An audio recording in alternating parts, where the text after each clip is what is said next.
Everything was ready. The moment God had been waiting for was here at last. God was coming to help his people just as he had promised in the beginning. There was a young girl who was engaged to a man named Joseph. One morning, she was minding her own business when suddenly an angel appeared right there in her bedroom. He was Gabriel, a special messenger from heaven. When she saw the tall, shining man standing there, Mary was frightened. "You don't need to be scared," Gabriel said. "God is very happy with you. You are going to have a baby, a little boy. You will call him Jesus.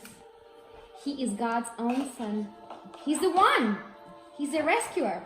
Mary said, "It's too wonderful." She felt her heart beating hard.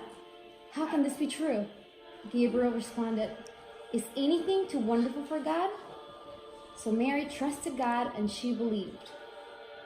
"I am God's servant. Whatever God says, I will do," Mary said.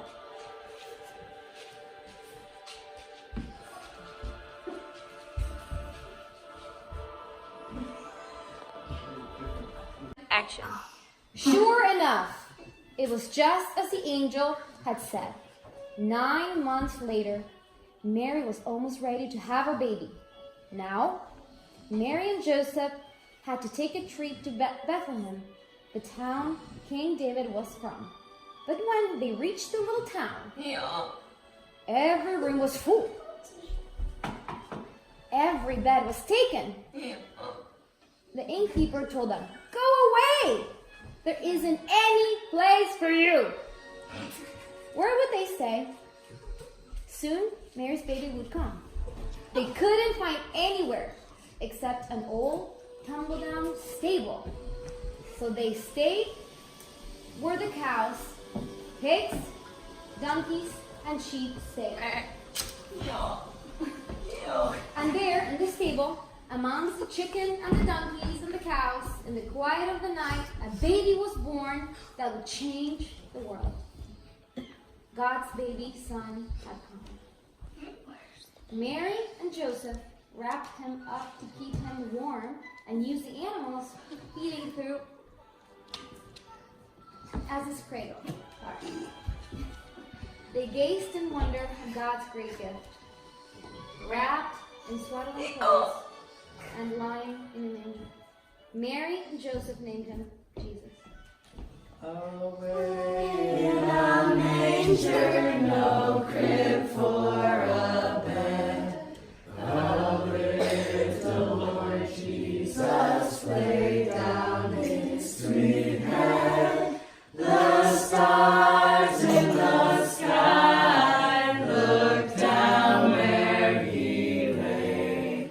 The little Lord Jesus, the sweet one, the hay. That same night, some shepherds were out in the open fields warming themselves by the campfire when suddenly the sheep darted. They were frightened by something. The olive trees rustled. What was that? A winged bee? They turned around. Standing in front of them, a huge warrior of light blazing in the darkness. "Don't be afraid of me," the bright shining man said. "I haven't come to hurt you. I've come to bring you happy news for everyone, everywhere. Today, in Bethlehem, God's son had been born. You can go and see him. He is sleeping in a manger." Behind the angel, they saw a strange glowing cloud. Except, it wasn't a cloud. It was angels. Troops and troops of angels, armed with light. And they were singing a beautiful song. Angels we have heard on high, sweetly singing o'er the plains, and the mountains in reply, echoing their joyous strains. Gloria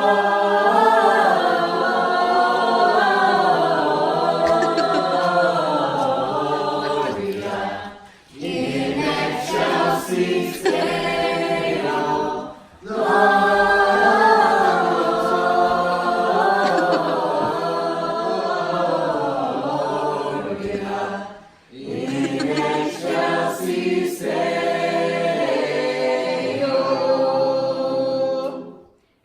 quickly, as they appeared, the angels left. The shepherds stamped out their fire, left their sheep, raced down the grassy hill, through the gates of Bethlehem, down the narrow cobbled streets, through a courtyard, down some steps, past us in, round a corner, through a hedge, until at last they reached a tumble-down stable. They caught their breath. Then quietly, they tiptoed inside.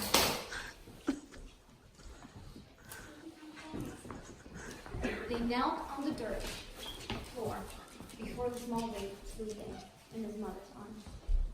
After having worshipped the young child, they left the stable gloriously, rejoicing and proclaiming the news to everyone who will hear. Go tell it on the mountain, over the hills and everywhere. Go tell it on the mountain that Jesus Christ is born. Far away in the east, a group of clever men saw a new bright star shining in the night sky. They knew it was a sign. A baby king had been born. They had been waiting for the star. They shouted, "He's here! He's here! He's here!" At dawn, they packed up their camels and wrapped gifts for the baby. They brought their most precious treasures of all: frankincense, gold, and myrrh, all special, sparkly, lovely, smelling, gleaming things, just right for a king. Without wasting time, the wise men set off. They rode their camels across endless deserts, up steep mountains, over grassy plains, night and day for hours that turned into weeks and months, until at last they reached Jerusalem. They went immediately to the king, Herod, as surely he would know where the baby was, but he didn't. In fact, he didn't like the sound of a new king. This made him jealous. Herod and his advisors consulted ancient texts and told them to go to Bethlehem to find the king, the child. The wise men continued on the journey, following the star out of the city, along the road, into the little town of Bethlehem. In time, they came to a small little house. It wasn't a palace as they expected. Could this be the place where the young king was? Sure enough, in that little house, they found the boy on his mother's knee. The wise men knelt before the little king. They bowed their rich royal turbans to the ground, giving their sparkling treasures. Oh, come, let us adore him. Oh, come, let us adore him. Oh, come, let us adore him, Christ the Lord. This child was a new kind of king. Though he was the Prince of Heaven, he had become poor. Though he was a mighty God, he had become a helpless baby. The moment God had been waiting for had come at last. God had come to help his people, just as he had promised in the beginning. Happy birthday, Jesus. Happy birthday to